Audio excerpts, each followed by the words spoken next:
Over the next couple of months, I'm dealing with managing negative automatic thoughts with the women in our group for survivors of sexual abuse. And I thought I'd share some of this with you because I know that this is a challenge that a lot of people face. So, one of the things that we do is called negative labeling. It's a cognitive distortion, right?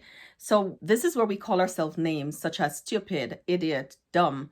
This occurs sometimes when we've made a mistake. When we've made a mistake, when lots of people make mistakes, you may be familiar with this. When we make a mistake and we call ourselves dumb and stupid because we've made a mistake. You made a wrong turn at the junction, or you take the wrong exit on the roundabout, or you didn't follow the sat nav to the letter, or you made a mistake on the project at work. You've put out some content on social media, or you've written a blog post and there were some spelling errors. Somebody point out the spelling errors to you. There are many ways that we can make mistakes.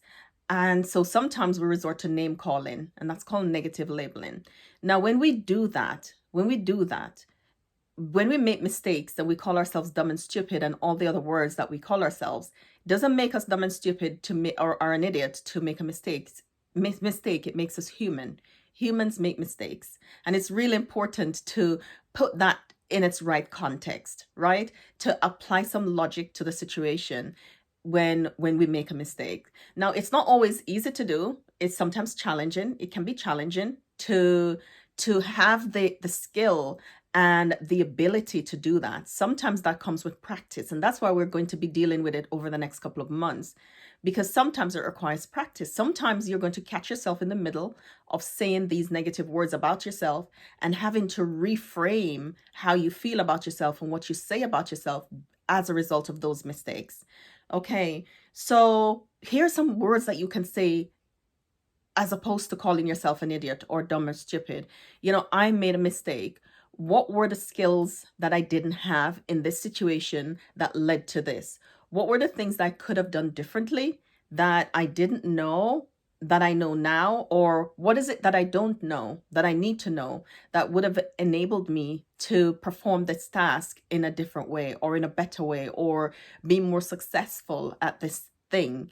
If you make a wrong turn at the junction, or you exit the roundabout at the wrong exit, and then you have to go all the way around to come again, what was it that was happening at that time? You might have been traveling in a new place. I know that happens to me.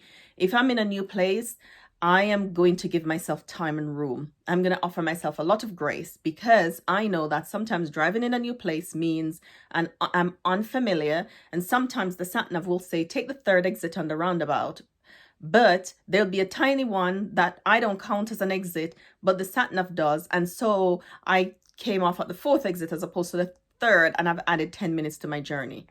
Now, that can be frustrating if you're needing to get to somewhere on time, if there are people waiting on you, if there's an emergency. There's so many reasons why that may be a little bit frustrating. So it's really important to, for example, for me, plan ahead. Give myself some time if I'm going to a new location. Give myself a lot of room, like a half an hour, 45 minutes before I am expected at an appointment. So I'm leaving room for any of these eventualities. Now, that's not always the case.